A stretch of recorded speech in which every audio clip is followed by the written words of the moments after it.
Okay, I've purchased the AirHawk Cruiser R in the large format. This is my new BMW 1250 GSA. This seat is actually quite comfortable.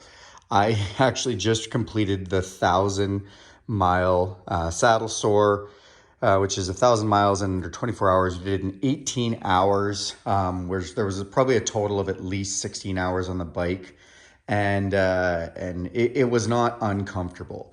However, it's nice to have something that's even more comfortable.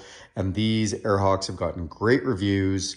I'm just about to embark on a 4-day trip, which is around 2,000 kilometers, so just over 1,000 miles. And I thought, hey, let's try the AirHawk. So I've got it. It's a simple system to set up, which is two simple straps that go under your seat. This opens up and you can see the air bladder. And then this is the valve. So you inflate this by mouth. You turn the top portion, this portion with little screws on it, you turn it counterclockwise to open the valve, fill it with a little bit of air, and then plug it with your finger and close up the top. And they say not to overinflate it. It doesn't want to feel like a big balloon. You want to feel a little bit of squishiness, and then it's supposed to be really comfortable. So we're going to do a test on that. We're going to see how that feels on this long journey.